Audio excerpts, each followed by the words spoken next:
Well, hey there, it's Dave, and I wanted to talk to you about Disney. Now, I'm sitting in my car in the garage. I know this is odd and awkward and a little weird, but let me explain. Everybody's home right now because of the pandemic, so every room in the house is being used to some degree for some reason.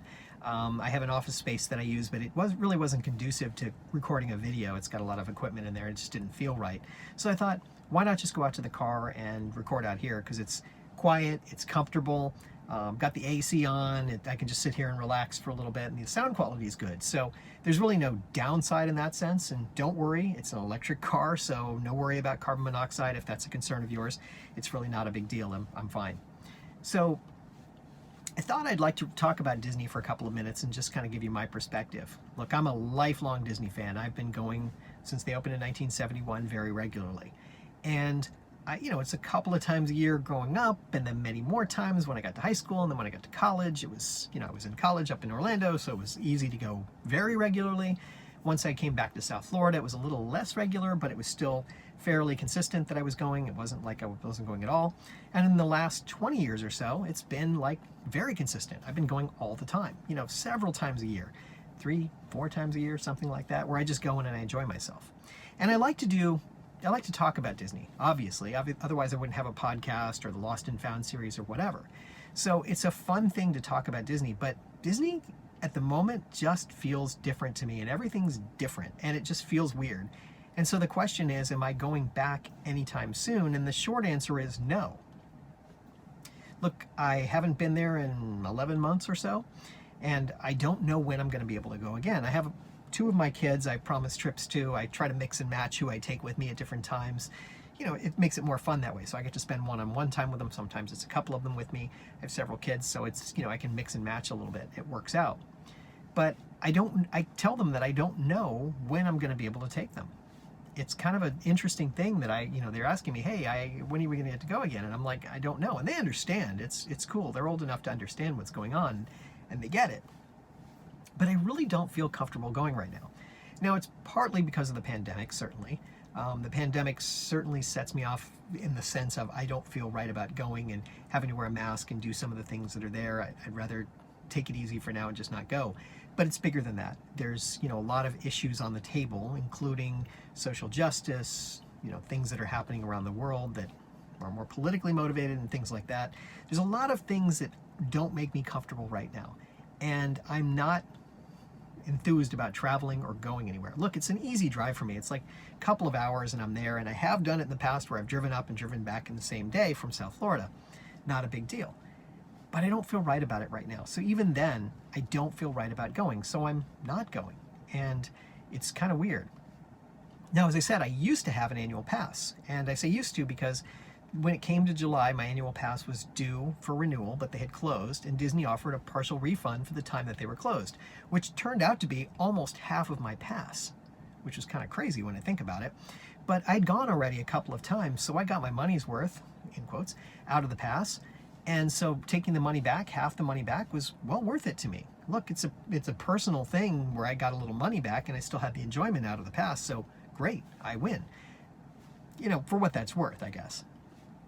So it's very strange to me to not have an annual pass, to not have any plans for going, to not be thinking about, hey, I'll go next weekend, whatever, whenever I might want to go, because that's the kind of thing I would do. I would just on the fly decide to go up there. And now things are different. Everything's different. And with this new reservation system, I hear people saying fine things about it. It's all good. But one of the things about having an annual pass was you could park hop. You could leave one park, go to another. Oh look, I found a fast pass at so and so, or I got a dinner reservation here, so I'll just go over there and I'll just go to the other park. You can't do that with the reservation system, at least not right now. I don't know how they'll implement it later, but for now they're telling us, hey, the reservation system is here to stay. You get a reservation for the day you're going to go and you go to the park. Now, when they first introduced the reservation system, they had some issues and they weren't letting people who had annual passes have priority. It was other people first. It was about money, make no mistake. It was about money. They were, trying to get people who are paying the most, give them the most options. And I get that. I can't fault them for that. But over time, they found that people weren't traveling to Florida, so they had to kind of revisit the system a little bit, and they're letting annual pass holders get in more. So early on, I probably wouldn't be able to go so much anyway, even if I wanted to. But it's kind of a weird mix of things that's happening.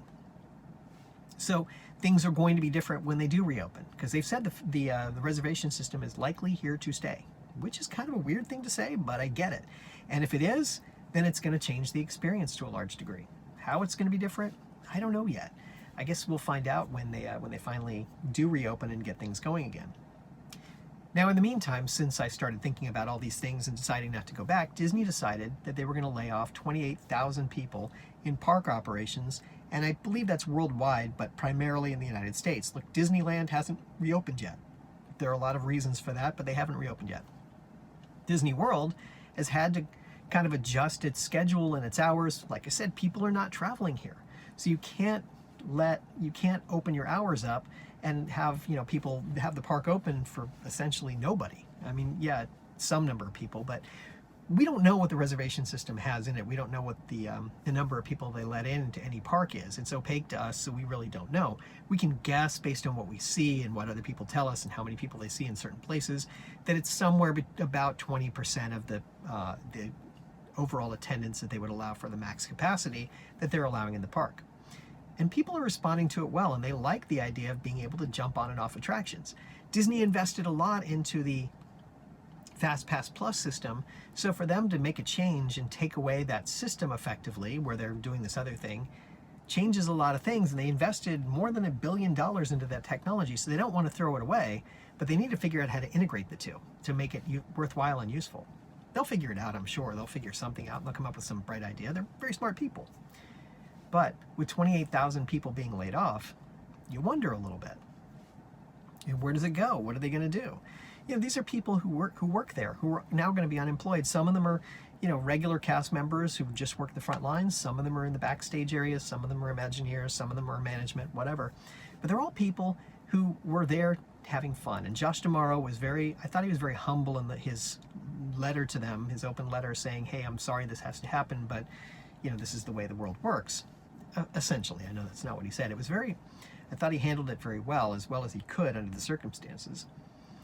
But these are all good people, and they're all working for a common goal. Look, I'm a former cast member. I was there for around a year, and I had the greatest time. I tell people it was the greatest job I ever had, and yet it wasn't the greatest job I ever had. The hours suck. I mean, they're just terrible. The pay was okay. It was better than like working at McDonald's, but for what you had to do and the amount, the travel time and all this other stuff, was it really worth it? I don't know. But I had a great time because I was contributing to other people's vacations. And their memories of Disney are at least based in part on some of the things that I did, or me and the other cast members did for them. So it kind of, I find it disheartening when they say they're going to lay off that many people. Look, they may be able to bring them back at some point, or replace them with other people at some point. But for now, those people are unemployed. They have no health insurance. They're unemployed. It's hard. It's going to be really hard for them. And I feel for them. The one thing I remember going through traditions training was that they were trying to impress upon us that you are the magic. Being a cast member, you're the magic. You're what makes it happen. I think Disney is a theme park because of three things. The first is sort of the theming and the way that they put things together and they make it look. The second has to do with the Imagineering, the depth of storytelling that they're doing. And the third thing is because of the cast members and what the cast members are doing to enrich that story and give people a connection in some way. And when you take away part of one of those things, you became an amusement park in a way. And it's kind of sad in a way. I mean, they probably can recover from that, but for the short term, you look at it and you go, oh, that's just sad. I mean, all these people, the magic, they're the ones making sure the magic happens.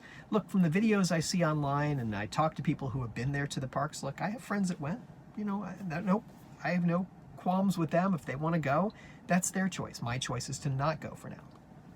But they tell me about it, and essentially, what I find is that people are still working, that are still there as cast members, they still have the smile on their face. You can't see it because they're wearing a mask, but they have a smile on their face, and that they're still doing the best they can and enjoying it for what it's worth. So you have to realize that that's still the case, and that's a good thing. There's that piece to it. They're doing what they can. And it's kind of crazy when you think about it, that this is, they're laying off that many people. It's just like, it's so sad. These are people like me that were just there to enjoy themselves. Some of them are making a career of it or have made a career of it. And some people are just there because, they're doing whatever. They just, it's a fun place to work. but maybe it's not as much fun today. I don't know. But it's weird. And the whole thing is weird to me. It just strikes me as like one of those things that bothers me a little bit about, you know, how the world works, and we're at this state where, you know, we can't get it together. Look, everything's changing. There's no question things are changing. The park reservation system, right off the bat, that changes the whole park experience.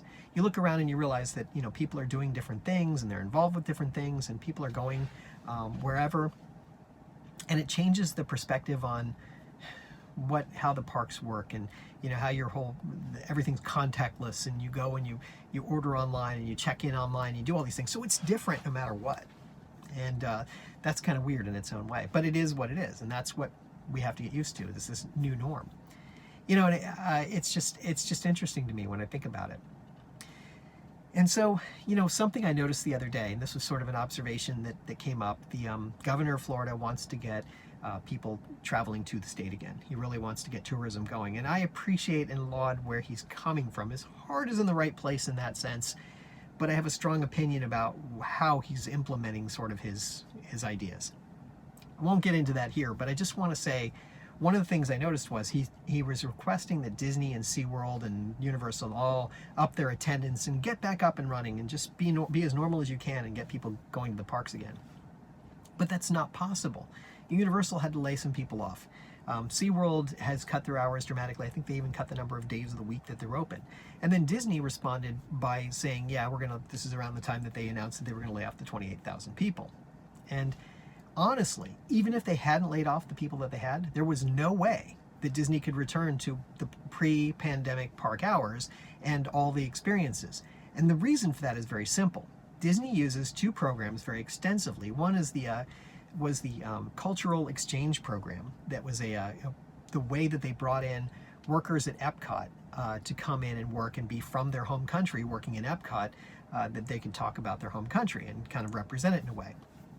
And this was a shrewd move that was made by Disney in the 80s to get this visa program working, or take advantage of this visa program, so that they could get workers in who could represent their country and do those things, you know, that felt like it was home in a way. And it was a cultural exchange, and it was a clever idea that Disney came up with, and they were able to use the law to their advantage and get people to come to work for them. So that was great. But the law changed a year or so ago, and so those workers were all sent home, and nobody knows if they'll be able to be brought back that way.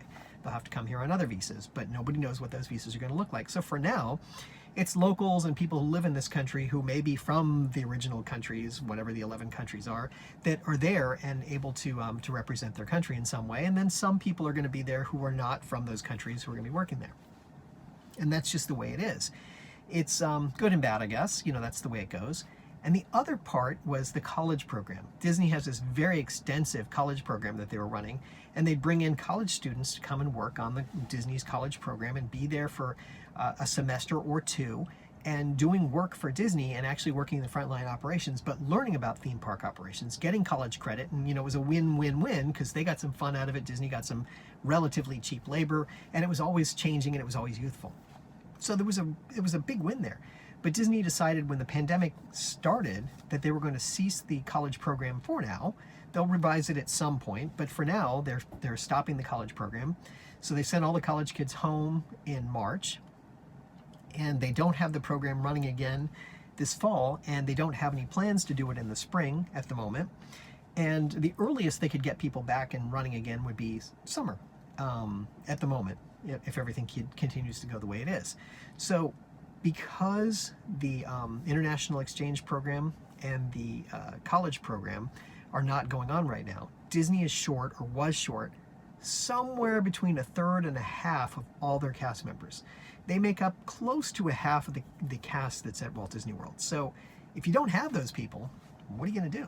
You know, so Disney couldn't get back to pre-pandemic hours and do all the activities and the things that they want to do and return to normal anyway, just because they didn't have people to populate all the things, rides, shows, attractions. And because of all the social distancing things they're trying to do, they don't want people standing around and crowding around fireworks, parades, stage shows, those kinds of things. So, you know, character meet and greets for that matter. So they've kind of worked out some things where they don't have those things going on. So they don't need those cast members to do crowd control or do these shows or do whatever. So there's no way they could get back there to that level for now. I mean, they could eventually, but for now, that's just not going to happen. And I think that gets lost in the news a little bit, that Disney had to make some tough choices in terms of what they were going to do. So it's really challenging, and there's no easy answers. There's no right way to do this. You know, Disney's business model is changing. Everything about Disney is changing. The fact that they have the park reservations, the fact that you have all this touchless stuff going on, the fact that there's no parades and shows, the fact that, they're doing less queuing, so they kind of go into the attraction kind of quickly. You lose the immersiveness of it all. Still fun, I'm sure, but it kind of loses something. And it just, I'm not sure where it nets out. Where do they go from here? What happens next? I don't know. It's just kind of a strange thing, and I keep looking at it and going, I don't know when I'm going to be able to go back, but it troubles me. When sometime, I hope, I'll be able to go back. But for today, that's not going to happen. And I just wanted to share that with you and just kind of share my thoughts about all of it. I really feel for the people who got laid off. I really feel for the other issues that are going on outside of Disney that make it difficult to come into the bubble and you lose the world, kind of escape the whole world, because the whole world, is, you could make the case that it's literally on fire with some of the fires that are happening in California and Australia and other places around the world that have happened in this year.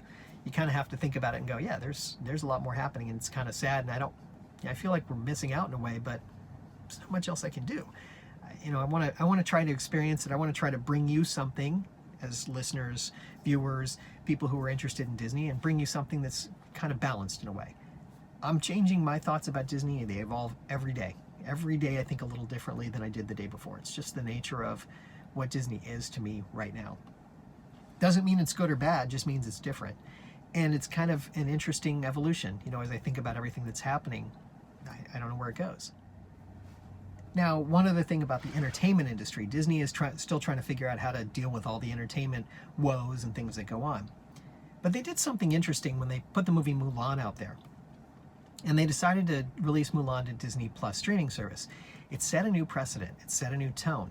Movie theaters, they relied on the fact that people wanted to go see the blockbuster movies. They didn't make much money on other movies and other things. It was about the blockbusters and getting them in there. So that's why you go to their megaplex and you'd have, there'd be 10 screens and 6 of them would be showing the new Marvel movie or whatever, because that's where they make their money. And so Disney made this decision to go ahead and move Mulan there and to streaming. And it was kind of a weird thing. It felt a little strange at the time, but then you realize, wait, this was actually a shrewd move by Disney, because they're undercutting the theater market unintentionally. It's not to destroy the theaters, but they're like, well, if we can make money this way as opposed to going to the theaters, we changed the paradigm, and we still make money today. And unfortunately, that means that other movie studios are following suit and don't have any movies to release this year. So Regal Cinemas went ahead and closed their doors temporarily, whatever that means, whether it means 6 months, a year, who knows. But they're going ahead and they're closing up for now. And that Disney helped make that happen. And I don't know, is it good or bad? I really can't say. Long term, it might be good, because now movie theaters maybe become something else. Maybe they reinvent themselves. But what else? What happens? I don't know. So it's just strange. Disney's kind of figuring this out too, and it's part of their plan of how they make things work. Now, one final thing I want to talk about is the sports world. And Disney did a very good thing by having the bubbles for both the MLS and the NBA come and play at Disney. Now, the MLS's was a little bit less rigid, because they had the players staying off of Disney property somewhere and just coming in and playing their games at the Wide World of Sports. But overall, I would argue that it was successful in their tournament, their restart tournament, whatever it was. They did have an outbreak of one team that wound up leaving, maybe it was 2, but overall they made it through their tournament.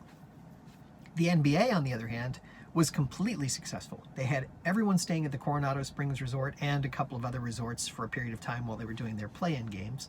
And then once they got to the finals, everyone was at the Coronado Springs, or the playoff part. Everyone was at the Coronado Springs.